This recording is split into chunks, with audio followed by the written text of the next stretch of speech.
పోలవరం ఖచ్చితంగా పూర్తవుద్ది. 27 కాబట్టి 28కి పూర్తయిపోతుంది. నో డౌట్ అందులో. కాపోతే దాని మీద మళ్ళీ ఇదివరకైతే సోమవారం, వారం సోమవారం అన్నారు. 2019కి పూర్తయిందంటే పూర్తి కాలేదు. 18కే పూర్తవుతుందన్నారు.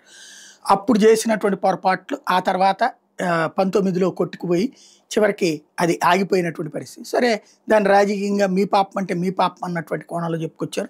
అసలు పాపం అయితే అది కన్‌స్ట్రక్షన్‌లో చేసినటువంటి లోపం. ఏదైతే ఒకటి కట్టాల్సిన చోట ఇంకోటి కట్టడం, ఆ మౌస్‌కి సంబంధించినటువంటి ఇష్యూ దగ్గర ప్రాబ్లమ్ వచ్చినటువంటిది. దాన్ని డైవర్షనల్ పాలిటిక్స్ మనకి చదువు ఉన్నటువంటి మూర్ఖులు, చదువు రాని మూర్ఖులకి కన్విన్స్ చేసేటటువంటి కోణంలో ప్రచారం చేసుకుంటూ అయిపోయింది.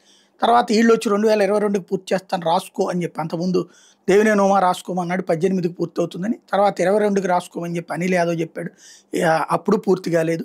దానికి కారణం అప్పుడు ఉన్నటువంటి దానికి ఏం తేల్చాలి అన్నటువంటి దాని మీద ఇదేమో పోలవరానికి సంబంధించి చూసేది పోలవరం అథారిటీ. పోలవరం అథారిటీ కేంద్ర ప్రభుత్వం నియమిస్తాయి. ఈ అథారిటీ పైన నడిపించేదంతా కూడా కేంద్ర జలశక్తి సంఘం. ఇక్కడ కేవలం మనకి తాపీ మేస్త్రి ఉద్యోగం ఇచ్చారు. తాపీ మేస్త్రి ఉద్యోగం ఇచ్చినప్పుడు తాపీ మేస్త్రి ఏం చేయాలి? అది చెప్పింది చేయాలి అంతవరకే. అంతేగాని తాపీ మేస్త్రి ఇచ్చి నువ్వు రేపటికల్లా బిల్డింగ్ ఎట్టేయాలని చెప్పి కూలీని వెంటాడితే ఎట్లుంటుంది? తిడితే ఎట్లుంటుంది? కూలీ ఎట్టగడతాడు రేపటికల్లా?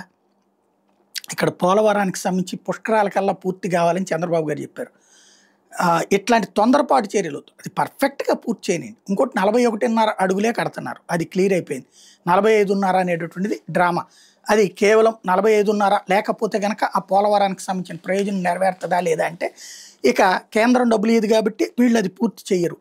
దాన్ని ఏంటి అంటే ఆ లెవెల్లో నిల్వ ఉంచి ఎత్తిపోతల ద్వారా చేద్దాం అంటున్నారు. అప్పుడు మరి పోలవరం పూర్తి ప్రయోజనాలు నెరవేరుతాయా లేదంటే నెరవేరవు. అక్కడ పోలవరం కన్స్ట్రక్షన్ పూర్తయిపోతే కోస్తా జిల్లాల్లోకి కరువు అంతా కూడా పూర్తి కావాలా. అటు ఉత్తరాంధ్ర దాకా నీళ్ళు పోవాలి. విశాఖపట్నానికి కూడా నీళ్ళు పోవాలి.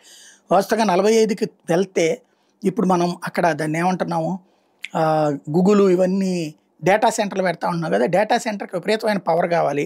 డేటా సెంటర్కి విపరీతమైనటువంటి వాటర్ కావాల్సి ఉంటుంది. ఇవి అక్కడికి పోతే ప్రయోజనం ఉంటుంది. కాస్త దాని మీద సీరియస్గా దృష్టి సారించాల్సిన అవసరం అయితే ఉంది.